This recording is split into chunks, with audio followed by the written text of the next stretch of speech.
Welcome to अनुसंधान academy YouTube channel. My self doctor Amit Kesarwani आप सब लोगों का अनुसंधान एकेडमी के इस यूट्यूब चैनल पर हार्दिक स्वागत अभिनंदन करता हूं। आज एक छोटे से टॉपिक पे डिस्कस करेंगे, नल हाइपोथेसिस क्या है। जनरली नल हाइपोथेसिस शब्द दो शब्दों से मिलकर बना है, नल और हाइपोथेसिस। नल का मतलब क्या होता है? अगर हम नल का मतलब देखें तो नल का मतलब होता है शून्य। शून्य मतलब जीरो। हाइपोथेसिस, हाइपोथेसिस दो शब्दों से मिलकर बना है, हाइपो और थीसिस। हाइपो का मतलब क्या होता है? एक टेंटेटिव यानी एक अस्थाई यानी कल्पना जिसे कह सकते हैं, एक अस्थाई। और थीसिस का मतलब विचार। तो इस प्रकार से देखा जाए तो हाइपोधन थीसिस यानी एक काल्पनिक, एक अस्थाई विचार, एक काल्पनिक अस्थाई विचार, इसे हम हाइपोथेसिस कहते हैं। अब थोड़ा सा इसको और डिटेल में समझे। हाइपोथेसिस जनरली क्या होता है? हम फॉर्म करते हैं जब हम किसी कार्य को करना चाहते हैं, हमारे सामने कोई समस्या है, उस समस्या के समाधान के दृष्टिकोण से हम एक तार्किक कल्पना करते हैं। अब कल्पना और उपकल्पना में थोड़ा सा डिफरेंस समझिएगा। कल्पना क्या होता है? हमने कुछ भी विचार बना लिया, उसके पीछे तर्क हो या ना हो पर हम उसको बना ले रहे हैं।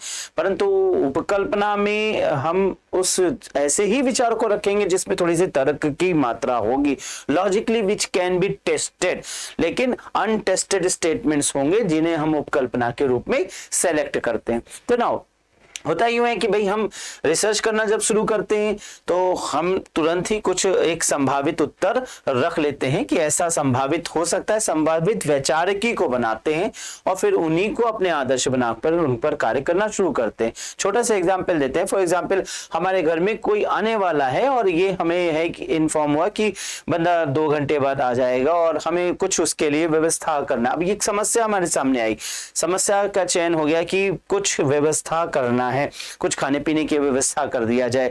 तो भाई अब माइंड में आ रहा है 2 4 5 बातें कि इस समय हम उनके लिए क्या नाश्ता ले आए।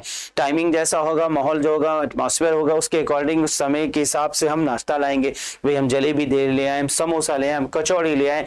आपके माइंड में 2 4 5 चीजें दौड़ेंगी कि क्या अभी हम उनके लिए व्यवस्था कर दें जिससे कि हम अपने आगंतुक को अच्छे से हम उसको रेस्पॉन्स दे सकें, बढ़िया सा कुछ उनको अवगत कर सके। तो ऐसे यूजुअली हम एक कुछ कल्पनाएं करते हैं जिन्हें हम तार्किक रूप से पूर्ण कर सकते हैं। ऐसी कल्पनाएं नहीं करेंगे जो तार्किक रूप से पूर्ण ही नहीं सकती। ऐसी चीज सोचने लगे कि अमेरिका से ले आए, चाहिए अमेरिका कहाँ जा पाएंगे 2 घंटे में, अमेरिका थोड़ी जाएंगे, या हम अमेरिका छोड़िए, हम सोच रहे कि हाँ नहीं अभी हम जो है दिल्ली चले जाते हैं, वे सामान ले आता है, तो 2 घंटे में दिल्ली नहीं जा सकते, तो ये चीज नहीं पॉसिबल है। तो उसी को जिसको पॉसिबल होगा हम उन्हीं चीजों को कल्पना बनाएंगे। लेकिन अगर हमने ऐसी कल्पनाएं बनाई जो हो नहीं सकता, जो लॉजिकली टेस्टेड नहीं किया जा सकता, चाहे सी बात है वो नल घोषित हो जाएंगी, उसे हम शून्य घोषित कर देंगे। ऐसे शून्य जो है वो इसी बात को प्रकट करता है, नल हाइपोथेसिस इसी बात को प्रकट करता है कि that can not be tested. अब यहाँ पर when there is zero relations, जैसा यहाँ कहा गया है, नल अर्थात शून्य एक ऐसी परिकल्पना है जिसके द्वारा 2 परिवर्तियों, अब परिवर्तियों का मतलब जान लीजिए, वेरिएबल्स क्या होते हैं?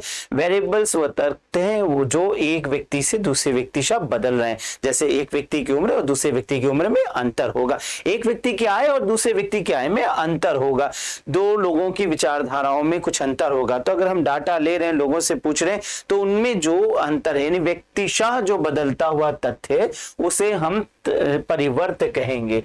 अब ऐसे वेरिएबल्स, अब एग्जांपल समझ लीजिए, जैसे एक उपकल्पना का एग्जांपल लगते हैं। सपोज करिए I am doing research on cancer, कि कैंसर के क्या कारण हो सकते हैं। तो हमने एक उपकल्पना बनाया, स्मोकिंग कॉजेस कैंसर, यानी धूम्रपान से कैंसर होता है। तो यहाँ पे धूम्रपान क्या है? एक चर है और कैंसर दूसरा चर है। अब इन दोनों चरों के बीच में हम कारणों की व्याख्या कर रहे हैं। इसी प्रकार से हमने अपना उपकल्पना बनाया। तो यहाँ पे परिवर्त क्लियर हुआ। परिवर्त के बीच शून्य संबंधों को निराकरण को प्रकट किया जाता है। शून्य संबंध, व्हाट आर जीरो रिलेशंस? तो जीरो रिलेशंस के विषय में मूल बात है, सबसे पहले शून्य संबंधों से तात्पर्य किसी प्रकार के संबंधों का ना होना है। पहली बात क्या है? When there is no relation between the two variables. अब ऐसे वेरिएबल्स ले लिए गए जिनके बीच में कोई संबंध हो ही नहीं सकता। एक एग्जाम्पल मैंने यहां रखा, इसको देखिए, स्त्रियों और पुरुषों की औसत बुद्धि में कोई सार्थक अंतर नहीं होता। अब देखिए, स्त्रियों और पुरुषों की बुद्धि, जाहिर सी बात है, हम ये कैसे प्रूव कर सकते हैं कि महिलाएं ज्यादा इंटेलेक्चुअल हैं या पुरुष ज्यादा इंटेलेक्चुअल है? मेंस आर इंटेलेक्चुअल और वुमेन्स आर इंटेलेक्चुअल। अब उनकी इंटेलेक्चुअलिटी को हम प्रूव ही नहीं कर सकते हैं। तो ऐसे जिन चीजों के बीच में हम प्रूविंग नहीं कर सकते हैं, जिन चीजों को हम क्लियर नहीं कर सकते, क्योंकि तो सिचुएशन बेस्ड हो सकता है। किसी कम्युनिटी में कुछ लोग कम इंटेलेक्चुअल, ज्यादा इंटेलेक्चुअल हो सकते हैं। इसके आधार पर हम किसी पूरी कम्युनिटी को कम इंटेलेक्चुअल या ज्यादा इंटेलेक्चुअल और दोनों कम्युनिटी या अन्य कम्युनिटी या कई कम्युनिटियों को तुलना नहीं कर सकते, कंपेयर नहीं कर सकते। तो यह चीज पॉसिबल नहीं है। और ऐसा अगर हमने उपकल्पना बनाया तो वो उपकल्पना हमारा शून्य नहीं, जीरो यानी नल घोषित हो जाएगा। तो पहली कंडीशन क्लियर होती है कि नहीं हो सकता है, there is no relation between the two variables. दूसरी कंडीशन है, या तो दो परिवर्तों के बीच किसी प्रकार का अंतर ही नहीं है, when there is no difference between the two variables. अब हमने ऐसे वेरिएबल्स लिए जो सिमिलर मीनिंग के हैं। फॉर एग्जाम्पल, यहाँ पे एग्जाम्पल नंबर 3 देखिएगा, स्त्रियों और नारियों की शिक्षा में विभेद पाया जाता है। भाई, स्त्रियां हो चाहे नारियां हो, एक ही बात है। अब हम स्त्री और नारियों के में विभेद, शक्ति में विभेद की बात करें, शिक्षा नहीं, शक्ति में विभेद का बात करें, तो भाई हम उनमें ही डिफरेंशिएशन नहीं कर सकते।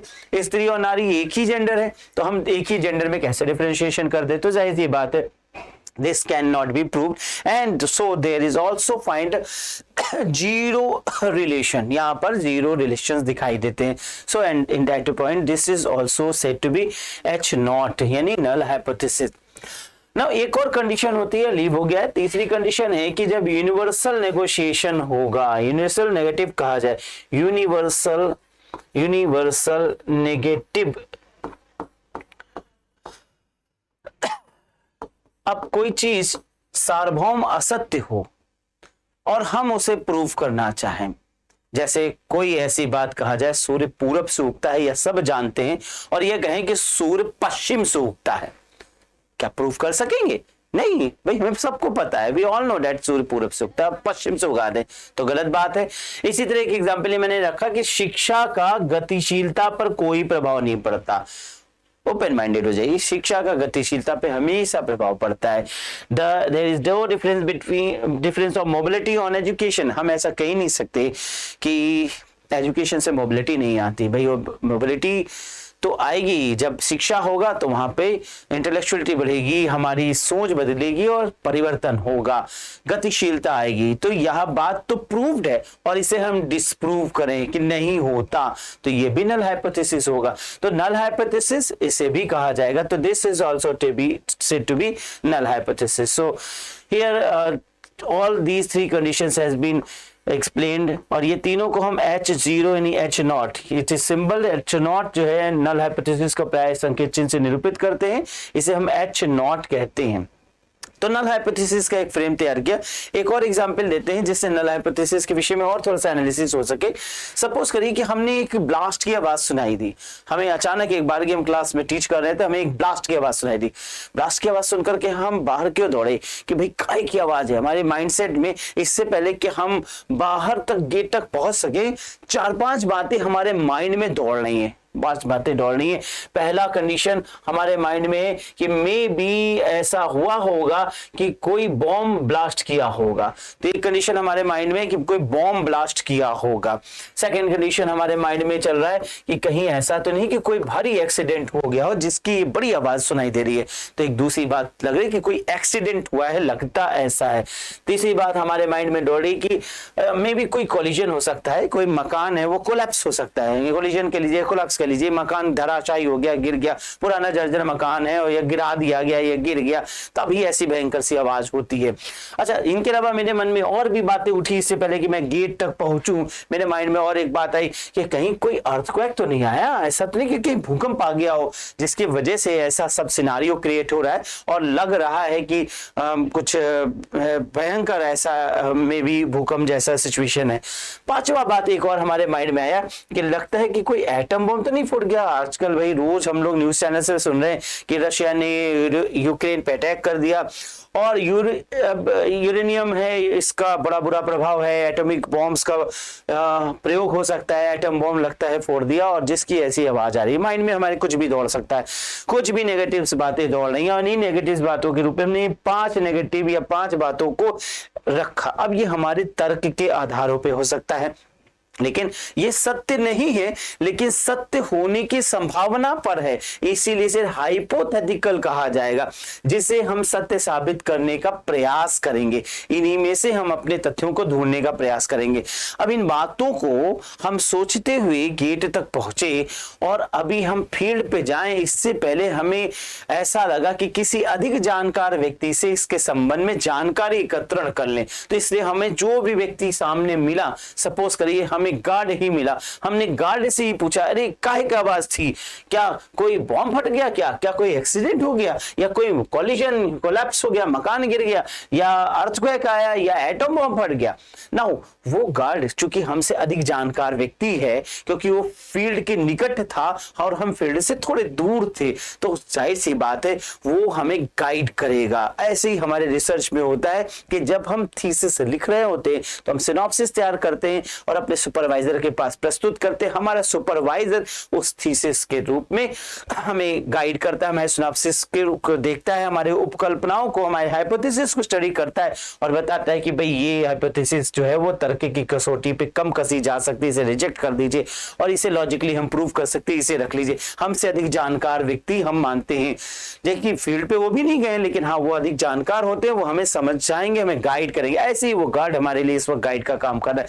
और इस सोशल प्रॉब्लम के हल के लिए मैं उससे सजेशन मांग रहा हूं। वो मुझे बता रहा है कि सर ऐसी आवाज में भी किसी बॉम्ब की हो सकती है, मुझे ऐसा लगता है कि बॉम्ब की आवाज होगी, मुझे ऐसा भी लगता है कि एक्सीडेंट की भी आवाज हो सकती है, जहां तक मेरी जानकारी है कोई मकान भी धराशायी हुआ होगा तो भी ऐसा आवाज हो सकता है। लेकिन जैसा कि आप बोल रहे हैं कि अर्थक्वेक आने की तो जही सी बात है, अगर भूकंप आया हुआ होता ना तो एक आवाज नहीं सैकड़ों हजारों आवाज होते, क्योंकि कोई एक मकान नहीं गिरता, फिर हजारों मकान गिरते और सब कुछ हिल रहा होता। पर ऐसा कोई तर्क दिखाई नहीं दे रहा है। इससे सर हमें ऐसा लगता है कि ये नहीं हुआ होगा, हमारे अनुसार ये शून्य है और आपने इस उपकल्पना को बनाया, इसमें कोई तर्क नहीं दिख रहा, इसलिए शून्य उपकल्पना यानी H0 घोषित होती है।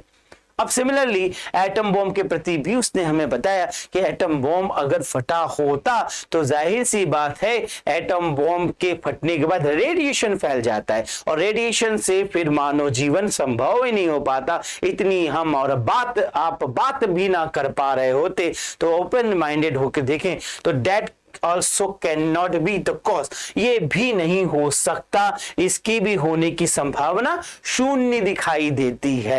यानी वेरिएबल से ना देखिए एटम बॉम्ब की आवाज थी, क्या अभी आवाज और एटम बॉम्ब 2 चर हो गए, इन चरों के बीच में रिलेशन नहीं दिख रहा है। अर्थक्वेक और यहां पर आवाज, तो ये जो ब्लास्ट है अर्थक्वेक और ब्लास्ट ये 2 चर और यहां दोनों चर। अब यहाँ पे ब्लास्ट क्या है, एक आश्रित चर है और अर्थक्वेक क्या है, एक स्वतंत्र चर है। और ये स्वतंत्र चर बढ़ रहे हैं, बदल रहे हैं और इधर आश्रित चर जो फिक्स्ड है, जो ब्लास्ट है उसी के ऊपर ये सारी चीजें मंडरा रहे हैं। स्वतंत्र चर जो है वो एक आश्रित चर के ऊपर मंडरा रहा होता है और हम इस प्रकार से विभिन्न प्रकार के उपकल्पनाओं को निर्मित कर रहे होते हैं। ये हमारी वैचारिकी के अनुसार बनते चले जाने कि ऐसा हो सकता है, वैसा हो सकता है, ये चीजें हो सकती है और इसे हम सोच के एनालिसिस कर रहे होते हैं।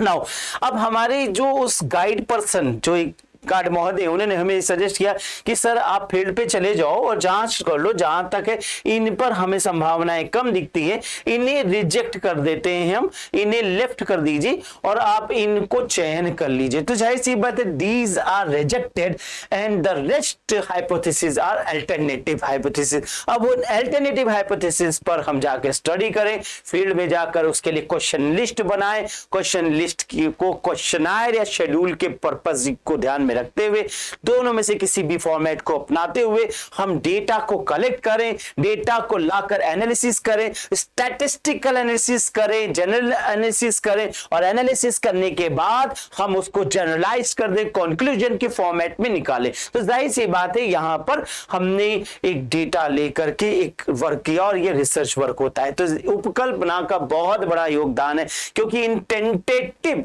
यानी संभावित उत्तर के माध्यम से ही हम अपने पूर्ण उत्तर की ओर बढ़ते हैं। तो संभावित उत्तरों के माध्यम से, संभावित तर्कों के माध्यम से अपने वैचारिक को प्रधान रखते हैं।